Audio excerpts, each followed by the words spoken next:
मसीह यीशु के नाम में आप सबको सलाम। कैसे हैं आप सब? पिछली क्लास में हमने 12वें रसूल के चुनाव के ताल्लुक से सीखा था कि किस तरह से 12वें रसूल को चुना गया और मतिया का चुनाव किया गया। आप सबको याद है वो? आज हम दूसरे बाब में आते हैं, अमाल की किताब के दूसरे बाब में।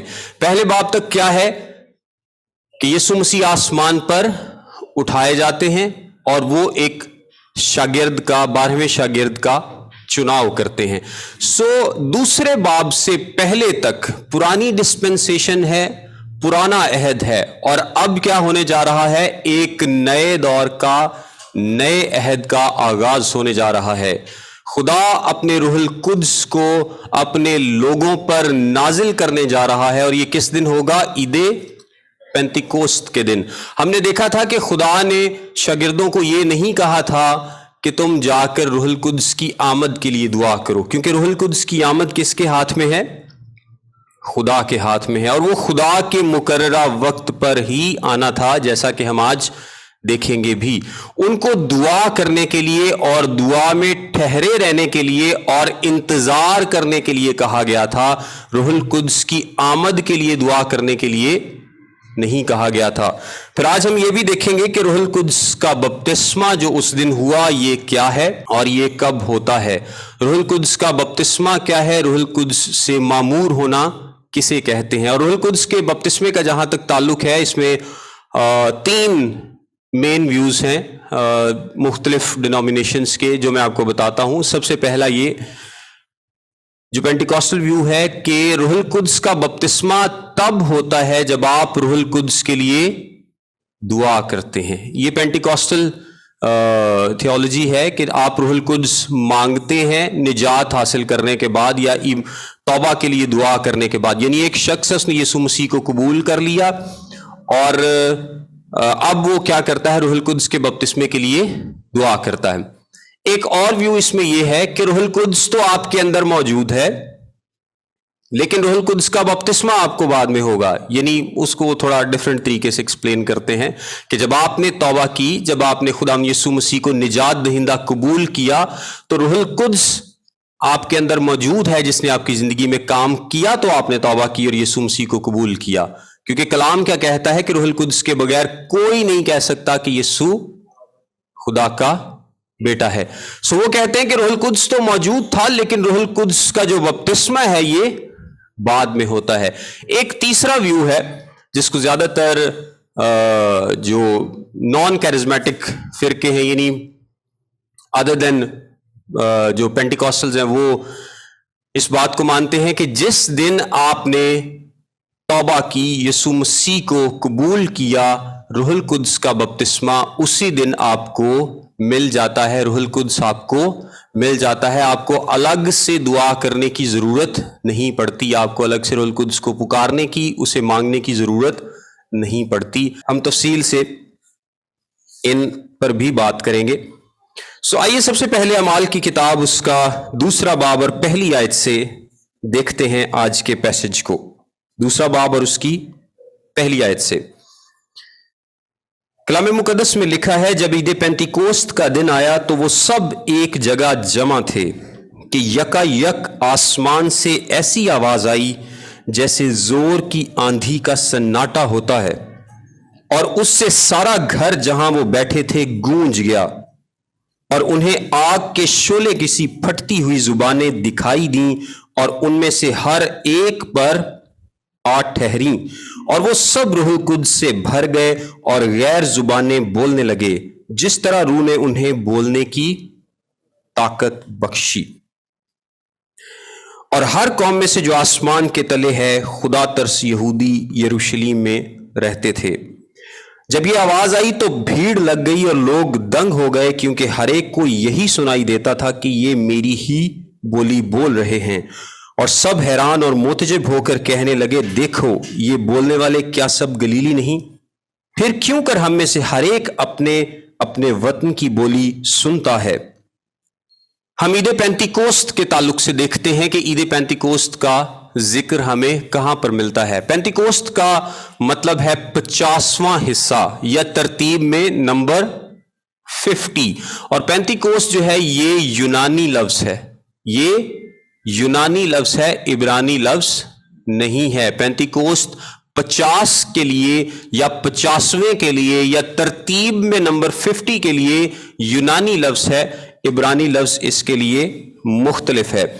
آئیے احبار کی کتاب اس کے 23ویں باب سے دیکھتے ہیں جہاں پر اس عید کا ذکر ہے. احبار اس کا 23واں باب اور اس کی 5ویں آیت سے میں پڑھتا ہوں. پہلے مہینے کی 14ویں تاریخ کو شام کے وقت خداوند کی فسح ہوا کرے، اور اسی مہینے کی 15ویں تاریخ کو خداوند کے لیے عید فطیر ہو. اس میں تم 7 دن تک بے خمیری روٹی کھانا. پھر میں 15ویں آیت سے پڑھتا ہوں. اور تم سبت کے دوسرے دن سے جس دن ہلانے کی قربانی کے لیے پولا لاؤ گے گننا شروع کرنا جب تک 7 سبت پورے نہ ہو جائیں، اور 7ویں سبت کے دوسرے دن تک 50 دن گن لینا. اور پھر 16ویں آیت سے، اور 7ویں سبت کے دوسرے دن تک 50 دن گن لینا، تب تم خداوند کے لیے نذر کی نئی قربانی گزراننا. تم اپنے گھروں میں ایفا کے 2/2 حصہ کے وزن کے میدے کے 2 گردے ہلانے کی قربانی کے لیے لے آنا. آپ اس کو گھر میں پڑھ سکتے ہیں، میں ویسے آپ کو ایکسپلین کرتا ہوں کہ یہ عیدیں بیسیکلی ہے کیا تھیں. سب سے پہلی عید کون سی بتائی گئی ہے؟ عید فصح. اور عید فصح کے بعد کون سی ہے؟ عید فطیر. نسان کا مہینہ اس کی 14ویں تاریخ کو ہمیشہ خداوند کی فصح ہوا کرے گی کلام مقدس کے مطابق. 14 تاریخ کو کیا ہوگا؟ عید فصح ہوگی. اور 15 تاریخ کو کیا ہوگا؟ عید فطیر. عید فطیر سٹارٹ ہوگی جو کہ 7 دن تک جاری رہے گی. عید فطیر کا پہلا دن بھی سبت ہے اور عید فطیر کا آخری دن بھی سبت کہلائے گا. یہ ہم نے پہلے بھی ایک دفعہ اس پر بات کی تھی. اور اس کے ٹھیک 50 دن بعد یعنی 7 سبتوں کے بعد جو 50واں دن آئے گا کیا ہوگا؟ خداوند کی عید فصح کے 50 دن بعد عید پینتیکوست آئے گی. اب فصح اور عید پینتیکوست اور پہلے پھلوں کی عید، 3 عیدوں کا میں نے یہاں پر آپ کو ذکر پڑھ کر سنایا ہے. بائبل مقدس میں 2 قسم کی پریڈکشنز یا نبوتیں یا پیشین گوئیاں ہوتی ہیں. سب سے پہلے کون سی ہوتی ہے؟ وربل پریڈکشن یا لکھی ہوئی کلام مقدس میں جو بول کر ایک پریڈکشن کی گئی. کون سی پریڈکشن؟ جو بول کر پریڈکٹ کیا گیا. جس طرح ایک کنواری حاملہ ہوگی، یہ کون سی ہے؟ وربل پریڈکشن ہے، لکھی گئی ہے اور بیان کی گئی ہے کہ اس طرح سے ہوگا. دوسری پریڈکشن کون سی ہوتی ہے؟ تصویری شکل میں، جس کو دا اسٹڈی آف ٹائپس بولتے ہیں. مثیل کی صورت میں، تمثیل کی صورت میں، ایک تصویر کی صورت میں، ایک خاکے کی صورت میں ایک پریڈکشن یا پیشین گوئی دی جاتی ہے. اور جتنی امپورٹنٹ وربل پریڈکشن ہے یا لکھی ہوئی نبوت ہے، اتنی ہی امپورٹنٹ وہ نبوت ہے جو ایک تصویر کی صورت میں کی گئی ہے. سب سے جو اس کی خوبصورت مثال ہے وہ کیا ہے؟ فصح کا برہ. پرانے عہد نامے میں جس طرح میں نے آپ کو ایک وربل پریڈکشن بتائی کہ ایک کنواری حاملہ ہوگی، بالکل ویسے ہی نئے عہد نامے میں ہوتا ہے. اور تصویری نبوت ہم کیا دیکھتے ہیں کہ فصح کا برہ کس کو ظاہر کرتا ہے؟ خداوند یسوع مسیح کو. اسرائیل بھی یسوع مسیح کی مثیل ہے، ایک ٹائپ ہے. یوسف بھی یسوع مسیح کی مثیل ہے. آپ کو بہت ساری تصویری شکل میں نبوتیں ملیں گی جو کہ پرانے عہد نامے میں کی گئی ہیں. بہت ساری تو لکھی ہوئی نبوتیں جو کہ پوری ہوتی ہیں، لیکن جو تصویری شکل میں بھی نبوتیں کی جاتی ہیں وہ بھی ایز سچ اسی طریقے سے پوری ہوتی ہیں اور اس میں بھی کوئی کمی نہیں ہوتی. جو عید فصح کا برہ ہے یہ یسوع مسیح کی ایک ٹائپ ہے، یسوع مسیح کو ظاہر کرتا ہے. اور کس طریقے سے کلام مقدس میں جس طرح لکھا گیا ہے کہ عید فصح کے دن وہ برے کی قربانی کرتے تھے جس کا خون ان کو موت سے بچاتا تھا، اسی طرح یسوع مسیح کی موت کس دن ہوئی؟ ایگزیکٹلی عید فصح کے دن. یسوع مسیح نے کس دن صلیب پر جان دی؟ ईद फसा के दिन एग्जैक्टली ये तस्वीर जो है ये पूरी होती है। और जिस तरह उस बर्रे का खून उनको उसने मौत से बचाया था और जो मौत का फरिश्ता है वो वहां से गुजर गया था, इसी तरह यीशु का खून हमें अबदी मौत से रिहाई बख्शता है और बचाता है। अब अहबार की किताब ही के 23वें बाब में लिखा है कि फसा से अगला दिन सब्बत है। और आपको याद होगा कि जब यीशु मसीह ने सलीब पर जान दी तो जुमे का रोज था और जुमे के बाद अगला दिन ईद फतीर का पहला दिन है। ईद फतीर का पहला दिन है। गौर करिएगा, इसको याद भी कर लें, बल्कि जुबानी याद कर लें। जुमे को ईद फसा है और हफ्ते को सब्बत था। हफ्ते को सब्बत था और ईद फतीर का पहला दिन भी हफ्ते को था। तो वो भी क्या होता है, ईद का पहला दिन भी क्या होता है, सब्बत होता है। कलाम में लिखा है कि जिस दिन भी आए, क्योंकि महीने की एक तारीख फिक्स की गई है और क्योंकि चांद का महीना होता था तो जो ईद है वो सोमवार को भी आ सकती थी, मंगल को भी, बुध को भी, किसी भी दिन आ सकती थी।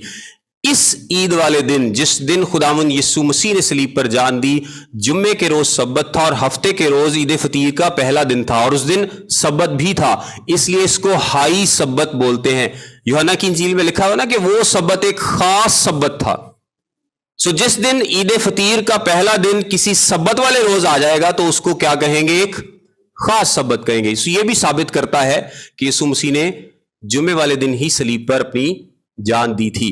अब अहबार की किताब के 23वें बाब में ही लिखा है सब्बत के अगले दिन, सब्बत के अगले दिन यानी ईद फतीर के पहले दिन नहीं बल्कि दूसरे दिन। और वो कौन सा दिन बनता है, इतवार का दिन।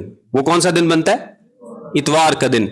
ईद फसा जुमा, ईद फतीर का पहला दिन हफ्ता और उसके बाद सब्बत का अगला दिन कौन सा है, इतवार का दिन। इतवार के दिन उन्होंने क्या करना है, उन्होंने पहले फलों की ईद मनानी है, फर्स्ट फ्रूट्स की ईद मनानी है। और फर्स्ट फ्रूट्स जो पहला फल है, कलाम मुकद्दस नया अहदनामा क्या बताता है, यीशु मसीह जी उठने वालों में पहला फल है। जी उठने वालों में पहला फल है। जिस तरह, और वो होता क्या था, एक किसान, और ये जौ की फसल का पहला फल था, बारले का। होता ये था कि एक किसान अपनी फसल में जाकर देखता था, वो चंद बालें निकालता था और उससे अपनी फसल की हेल्थ को चेक करता था कि फसल किस तरह की होने वाली है। और ये जो फसल के वो चंद पूले जो है वो निकाल लेता था, इसको खुदावन के हुजूर हिलाया जाता था। इन पूलों को खुदावन के हुजूर हिलाया जाता था। इसको क्या बोलते थे, पहले फलों की शुक्रगुजारी, पहले फलों की कुर्बानी, पहले फलों की ईद। ये बेसिकली सब्बत से अगले दिन है।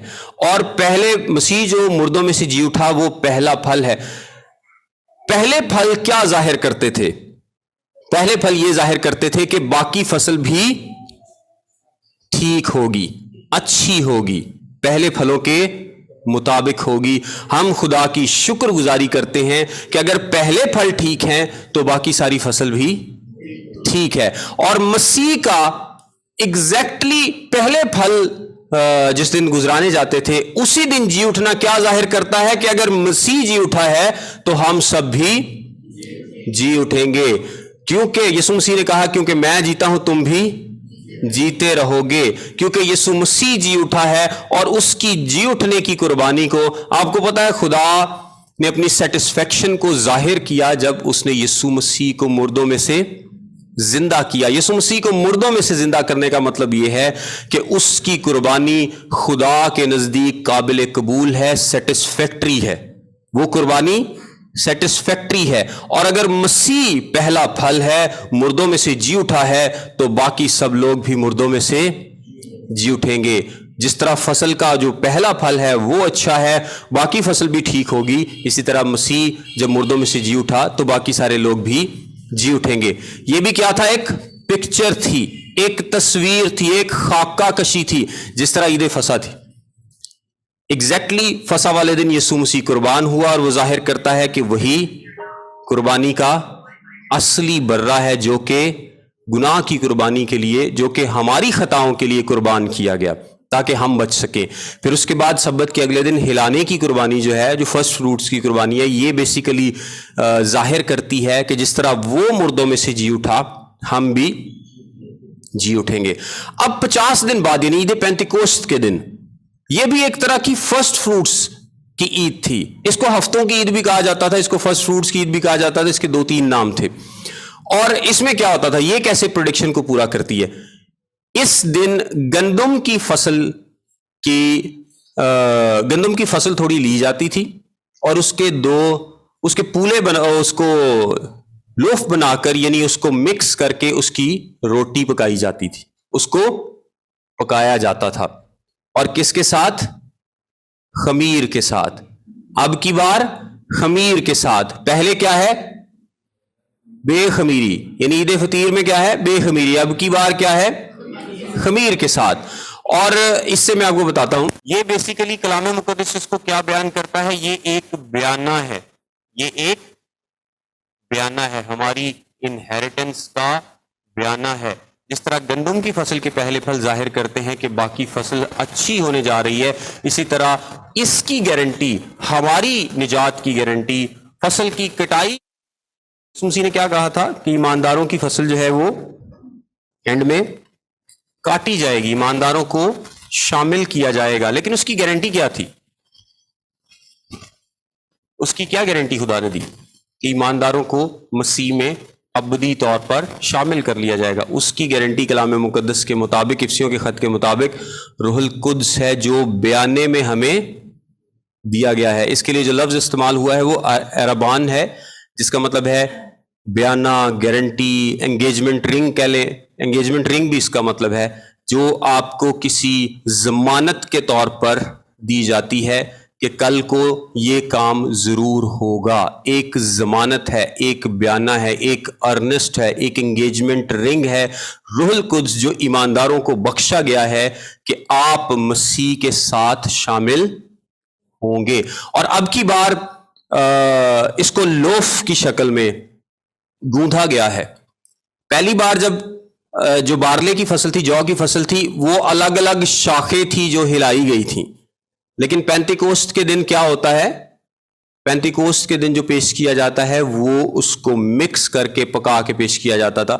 اور مکس کرنے سے مراد یہ ہے کہ چرچ کو ایک باڈی میں، ایک بدن میں بلینڈ کر دیا گیا، مکس کر دیا گیا، ایک بدن کا حصہ بنا دیا گیا. یہ پھولوں کی طرح الگ الگ شاخیں نہیں ہیں جس کو آپ باندھ دیتے ہیں ساتھ میں. یہ الگ الگ شاخیں نہیں ہیں جس کو آپ ساتھ میں باندھ دیتے ہیں، بلکہ یہ ایک مکس کر دیا گیا لوف ہے.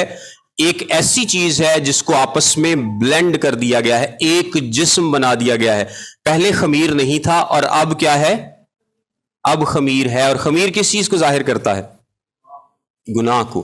یعنی یسوع مسیح کے جی اٹھنے میں، کیونکہ یسوع مسیح کی زندگی میں کوئی گناہ نہیں تھا، سو اس کی زندگی گناہ سے بالکل پاک اور مبرہ تھی. لیکن چرچ کی زندگی میں گناہ موجود ہے، اس میں خمیر موجود ہے اور موجود رہے گا جب تک کلیسیا اٹھائی نہیں جاتی. آپ دیکھ سکتے ہیں نا کہ ہمارے اندر گناہ مکمل طور پر ختم نہیں ہوتا. جب تک ہم اس جسم میں موجود ہیں، اس دنیا میں موجود ہیں، تو یہ گناہ ہمارے اندر رہتا ہے. چرچ میں گناہ رہتا ہے، لیکن ایک وقت آئے گا جب آپ کو اس جسم سے مکمل آزادی اور رہائی مل جائے گی. یہ تو تھا عید پینتیکوست کے تعلق سے کہ کس طرح سے عید پینتیکوست جو ہے وہ ایک تصویری شکل میں روح القدس کے نزول کو پیش کرتی ہے.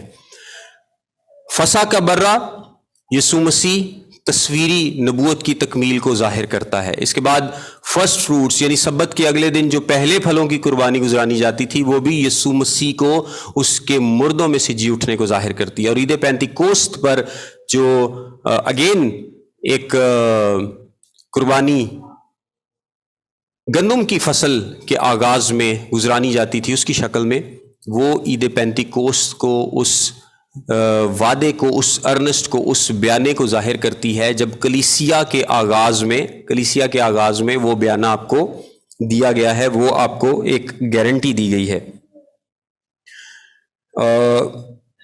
تھوڑا بہت مشکل تو ہو سکتا ہے سمجھنے میں، لیکن سمجھنا تو ضروری ہے. اچھا یہ اپنے حوالے پر واپس آتے ہیں. لکھا ہے جب عید پینتی کوست کا دن آیا، مطلب کہنے کا یہ ہے کہ یہ ڈیوائن اپوائنٹمنٹ تھی، یہ ڈیوائن خدا کا مقرر کردہ ٹائم ٹیبل تھا، الہی ٹائم ٹیبل تھا جب روح القدس نے نازل ہونا تھا، جب روح القدس کا نزول ہونا تھا. یہ رسولوں کی دعا کرنے سے نازل نہیں ہوا، بلکہ خدا نے اپنا کیا ہوا وعدہ جو اس نے پرانے عہد نامے میں کیا تھا اس کو پورا کیا ہے، اور خدا نے روح القدس کو نازل کیا ہے.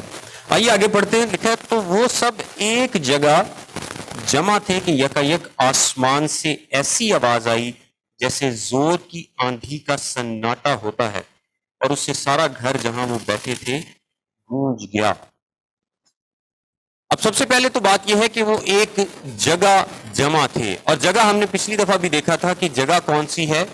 شاید یہ وہی جگہ ہے جہاں پر عید فصح کا آخری کھانا یسوع مسیح نے اپنے شاگردوں کے ساتھ کھایا تھا. شاید یہ وہی جگہ ہو، کیونکہ وقت کم تھا اور ہو سکتا ہے کہ اسی پلیس پر واپس چلے گئے ہوں. لیکن یہ جو بھی جگہ ہے یہ بہت بڑی جگہ تھی. اتنی بڑی جگہ تھی کہ یہاں پر 120 کے قریب جو لوگ تھے وہ اس میں پورے آ سکتے تھے، اور یہ سب دعا میں مگن تھے، یہ سب دعا کر رہے تھے. اگر لوکا کی انجیل اس کے 24ویں باب کو آپ دیکھیں تو یہاں پر لکھا ہے 52 آیت میں، اور وہ اس کو سجدہ کر کے بڑی خوشی سے یروشلیم کو لوٹ گئے اور ہر وقت ہیکل میں حاضر ہو کر خدا کی حمد کیا کرتے تھے. کہنے کا مطلب یہ ہے کہ جب یسوع مسیح آسمان پر اٹھائے گئے ہیں، اس کے بعد شاگرد کہاں پر واپس چلے گئے ہیں؟ یروشلیم میں، اس بالا خانے میں. یہ مطلب ہرگز نہیں ہے کہ شاگردوں نے اپنے آپ کو وہاں پر جا کر لاک کر لیا ہے اور اب وہ اس کمرے سے باہر نہیں نکل رہے. ایسی بات نہیں ہے، بلکہ لکھا ہے کہ ہیکل میں جمع ہو کر وہ دعا کیا کرتے تھے. وہ آتے جاتے تھے، ہیکل بھی آتے تھے، وہاں پر بھی آتے تھے، لیکن وہ ون اکارڈ میں متحد ہو کر دعا کر رہے تھے، متحد ہو کر دعا کر رہے تھے. اس طرح نہیں ہے کہ انہوں نے اپنے آپ کو کمرے میں بند کر رکھا تھا اور وہ وہاں سے نکلتے ہی نہیں تھی، کیونکہ لوکا کی انجیل سے جو میں نے آپ کو ریفرنس دیا ہے یہ یہی بتاتا ہے کہ یکایک آسمان سے ایسی آواز آئی جیسے زور کی آندھی کا سناٹا ہوتا ہے.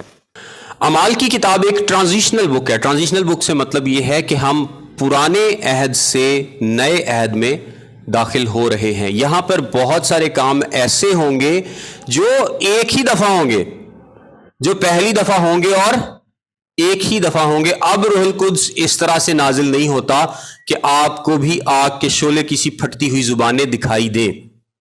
اب روح القدس کا نزول اس طرح سے نہیں ہوتا.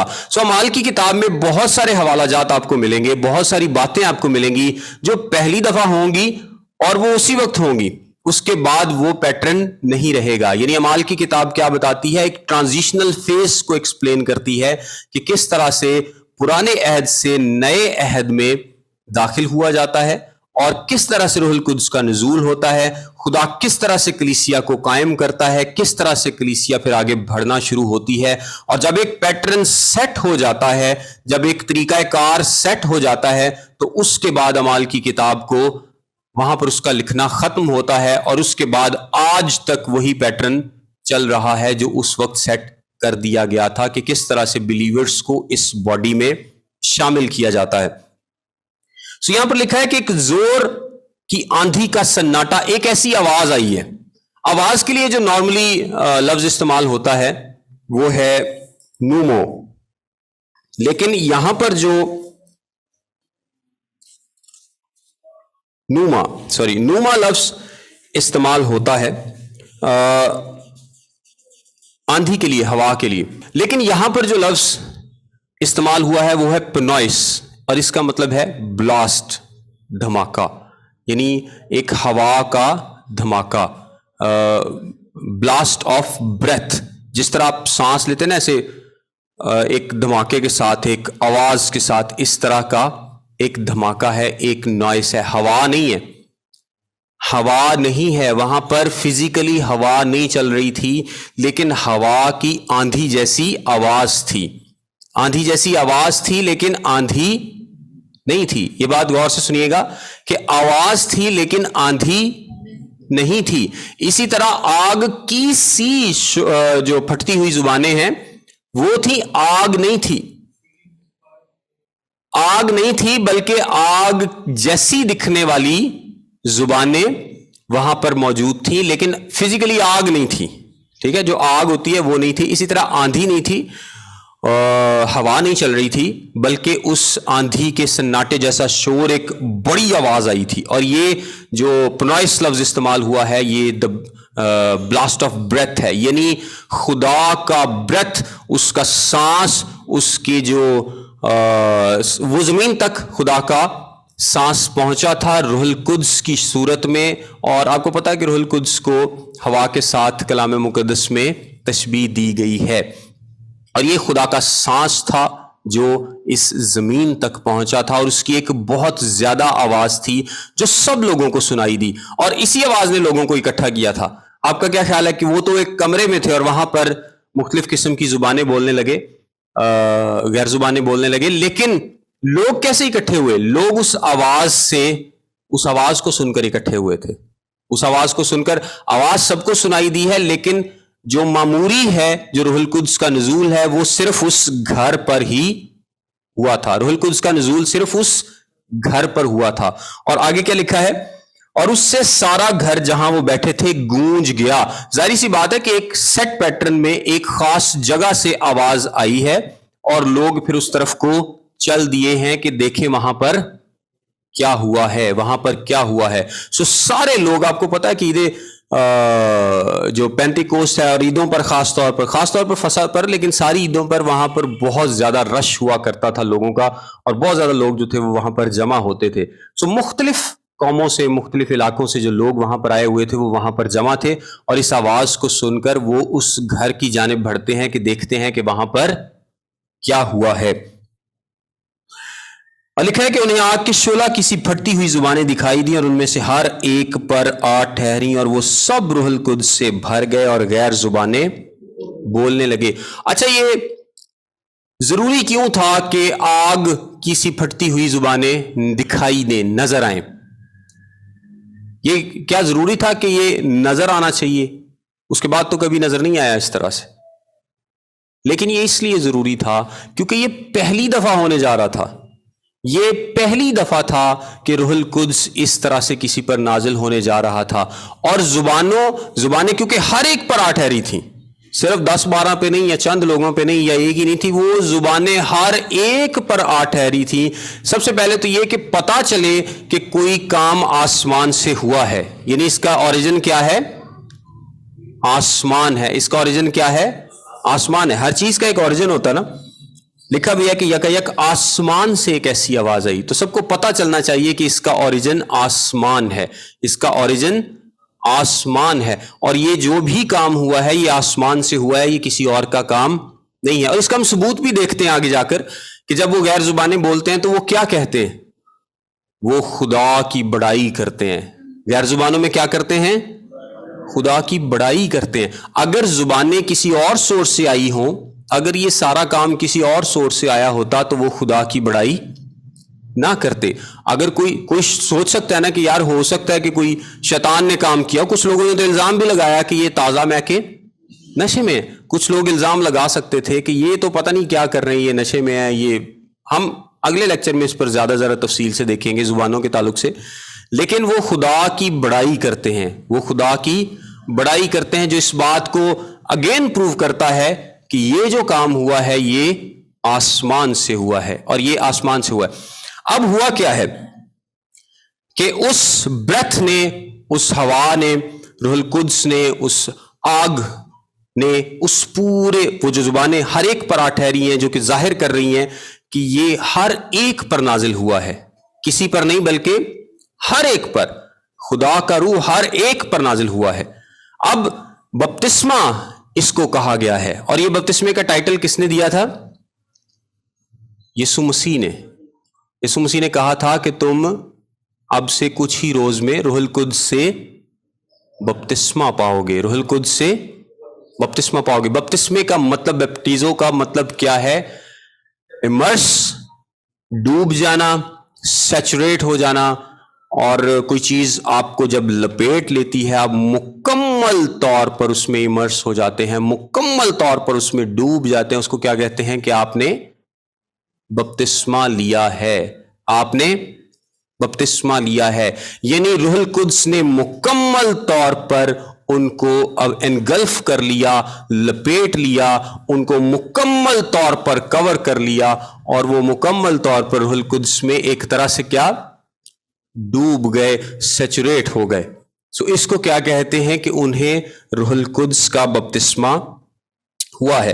अब जो रूहुल कुद्स का बपतिस्मा है, कलाम मुकद्दस में किसी एक जगह पर भी ये नहीं कहा गया कि आपने रूहुल कुद्स के बपतिस्मे के लिए दुआ करनी है या रूहुल कुद्स का बपतिस्मा आपने मांगना है। हर जगह पर कहा गया है कि रूहुल कुद्स से मामूर होते जाओ। रूहुल कुद्स से भरने के लिए और रूहुल कुद्स से मामूर होने के लिए कहा गया है। रूहुल कुद्स का बपतिस्मा पाने के लिए नहीं कहा गया, क्योंकि रूहुल कुद्स का बपतिस्मा क्या है? डिवाइन एक्ट है, ये खुदा की तरफ से होता है, ये खुदा का काम है। और रूहुल कुद्स का बपतिस्मा है क्या? बेसिकली रूहुल कुद्स का बपतिस्मा ये है कि रूहुल कुद्स आपको, जो कि एक आम इंसान है, जब आप उस पर ईमान लाते हैं, यीशु मसीह को निजात दहिंदा कबूल करते हैं, कि तो आपको उस बदन का, यानी यीशु मसीह का बदन जो है उसका हिस्सा बना देता है, उसका हिस्सा बना देता है, पार्ट बना देता है। रूहुल कुद्स के बपतिस्मे का क्या मतलब है कि जब रूहुल कुद्स आपको लेता है और मसीह के बदन का हिस्सा बना देता है, मसीह के बदन में शामिल कर देता है, तो इसका मतलब है कि आप अब रूहुल कुद्स अब आपकी जिंदगी में रेजिडेंट है, और वो आपका जो जिस्म है वो रूहुल कुद्स का मक़दिस है, और अब आप मसीह के बदन में शामिल हो चुके हैं। मैं चंद हवाला जात इसके लिए पढ़ना चाहूंगा। पहला कुरिन्थियों के, ये आपको लिखे मिल जाएंगे सारे, बेशक ना नोट करें।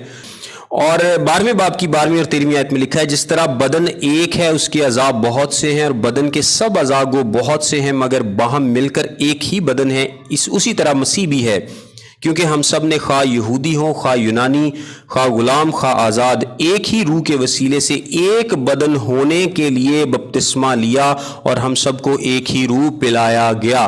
क्या लिखा है? एक बदन होने के लिए बपतिस्मा लिया, एक बदन होने के लिए बपतिस्मा लिया, और हम सबको एक ही रूह पिलाया गया। यानी जब आपको रूहुल कुद्स का बपतिस्मा हुआ तो रूहुल कुद्स ने क्या किया? आपको लेकर मसीह के बदन का हिस्सा बना दिया, उस लोफ का, उस आटे का हिस्सा बना दिया, आपको मसीह के बदन में मिक्स कर दिया। अब आप उसके बदन में शामिल हैं, अब आप उसके बदन का हिस्सा हैं, अब आप गैर नहीं है बल्कि उसके बदन में शामिल हो चुके हैं। और ये काम किसने किया? खुदा ने किया रूहुल कुद्स के वसीले से, और एक ही रूह आप सबको पिलाया गया। वो रूह जब आपकी जिंदगी में आता है तो आपका बदन जो है वो उसका मक़दिस बन जाता है, आपके अंदर वो रेजिडेंट हो जाता है। हम खुदा का मक़दिस हैं, उसके रूहुल कुद्स की हजूरी जो है वो हमारे बदनों में रहती है जब तक हम इस दुनिया में हैं। फिर इसके बाद गलतियों का 3 बाब 27 आयत में लिखा है, तुम सब जितनों ने मसीह में शामिल होने का बपतिस्मा लिया, मसीह को पहन लिया, मसीह को पहन लिया। और ये बपतिस्मा कौन सा है? ये पानी वाला बपतिस्मा नहीं है, ये रूहुल कुद्स का बपतिस्मा है, मसीह में शामिल होने का बपतिस्मा। जब रूहुल कुद्स का बपतिस्मा होता है तो आप मसीह के बदन में शामिल हो जाते हैं, आप मसीह को पहन लेते हैं, मसीह को आप ओढ़ लेते हैं। यानी खुदा को आप में क्या नजर आता है? मसीह नजर आता है, और वो मसीह के थ्रू आपको देखता है। आप उसके बदन में शामिल हो जाते हैं, आप उसको पहन लेते हैं, आप उसको ओढ़ लेते हैं, जिस तरह चादर नहीं ओढ़ते, और आप उसमें मुकम्मल तौर पर लपेटे जाते हैं। और ये कब होता है? जब आप रूहुल कुद्स आपकी जिंदगी में आता है। और रूहुल कुद्स जब आपकी जिंदगी में आता है तो इसको हम क्या कहते हैं कि रूहुल कुद्स का बपतिस्मा हुआ है।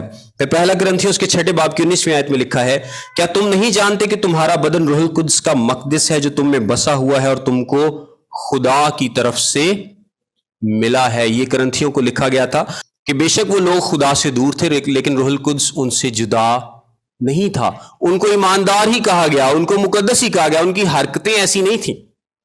और ये जो हम दूसरी हमारा पॉइंट है, दूसरी हमारी जो टॉपिक है रूहुल कुद्स से मामूर होना, रूहुल कुद्स से भरना, उसमें हम सीखेंगे कि किस तरह से हम रूहुल कुद्स से भरते और मामूर होते हैं।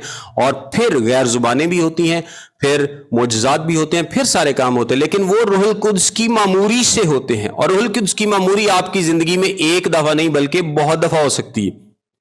बहुत दफा आप रूहुल कुद्स से मामूर हो सकते हैं। अमाल की किताब में आपको इतने रेफरेंस मिलेंगे, और वो रूहुल कुद्स से भर गए, और वो रूहुल कुद्स से भर गया और बोलने लगा, और वो रूहुल कुद्स से भर गया और कलाम करने लगा। रूहुल कुद्स से मामूर होके, उससे भर के, आपको मामूर होने के लिए बाकायदा कहा भी गया है, लेकिन बपतिस्मे के लिए नहीं कहा गया। बपतिस्मा वो है जो आपको तब मिलता है जब आप निजात पाते हैं, यीशु मसीह के बदन में शामिल होते हैं। फिर रोमियो के खत के 6 बाब की 3 आयत में लिखा है, क्या तुम नहीं जानते कि हम जितनों ने मसीह यीशु में शामिल होने का बपतिस्मा लिया तो उसकी मौत में शामिल होने का बपतिस्मा लिया। बस मौत में शामिल होने के बपतिस्मे के वसीले से हम उसके साथ दफन हुए, ताकि जिस तरह मसीह बाप के जलाल के वसीले से मुर्दों में से जलाया गया, उसी तरह हम भी नई जिंदगी में चलें। फिर कुलसियों के खत के 2 बाब की 9 ता 12वीं आयत में, हवाला लंबा है, ये खतने का जिक्र करता है जो कि दिल का खतना है, लेकिन इसके एंड पे लिखा है, और उसी के साथ बपतिस्मे में दफन हुए, और इसमें खुदा की कुव्वत पर ईमान लाकर जिसने उसे मुर्दों में से जलाया उसके साथ जी भी उठे। बपतिस्मा बेसिकली क्या कर रहा है? बपतिस्मा रूहुल कुद्स का हमें मसीह के बदन में शामिल कर रहा है। हम मसीह के बदन का हिस्सा बन रहे हैं, हम मसीह के बदन का हिस्सा बन रहे हैं। पहला पत्रस उसके 3 बाब की 21वीं आयत में लिखा है, और उसी पानी का मुशाबे यानी बपतिस्मा यीशु मसीह के जी उठने के वसीले से अब तुम्हें बचाता है। बपतिस्मा आपको पता बचाता नहीं है, पानी वाला बपतिस्मा नहीं बचाता। पानी वाला बपतिस्मा आपके ईमान का जो इकरार है, आप उसको प्रैक्टिकली शो करते हैं, लेकिन पानी वाले बपतिस्मे से निजात नहीं मिलती। आप ईमान ले आते हैं और उस ईमान का प्रैक्टिकली इजहार करते हैं पानी वाला बपतिस्मा लेकर। लेकिन कोई शख्स ये सोचे कि क्योंकि मैंने बपतिस्मा ले लिया है तो मैंने निजात पा ली है, ऐसा नहीं है। ये बपतिस्मा कौन सा है जो निजात देता है? ये रूहुल कुद्स का बपतिस्मा है, क्योंकि उसके बगैर आप मसीह के बदन का हिस्सा नहीं है। और जो मसीह का नहीं, जिसके अंदर रूहुल कुद्स नहीं है, कलाम क्या कहता है? वो मसीह का नहीं है। कलाम क्या कहता है? जो जिसके अंदर रूहुल कुद्स नहीं है वो मसीह का नहीं है। और अगर मैं ये सोचूं कि आज मैंने तौबा कर ली, आज मैंने तौबा कर ली और मैंने यीशु मसीह को निजात दहिंदा कबूल कर लिया, अब मैं रूहुल कुद्स के बपतिस्मे के लिए अलग से दुआ करूंगा, तो फिर रूहुल कुद्स मेरी जिंदगी में आएगा। और उससे पहले रूहुल कुद्स मेरी जिंदगी में नहीं है, तो इसका मतलब है कि जब तक रूहुल कुद्स मेरी जिंदगी में नहीं है, मैं तो मसीह का ही नहीं। तो मेरा क्या स्टेटस है? यानी आज एक शख्स तौबा कर लेता है और तौबा करने के बाद रूहुल कुद्स के बपतिस्मे से पहले वो इस दुनिया से चला जाता है, तो इसका क्या स्टेटस? क्योंकि उसके अंदर तो रूहुल कुद्स है ही नहीं। और जब रूहुल कुद्स नहीं है तो उसने उसको मसीह के बदन में शामिल नहीं किया। तो जब मसीह के बदन में शामिल नहीं किया तो वो बदन का हिस्सा ही नहीं।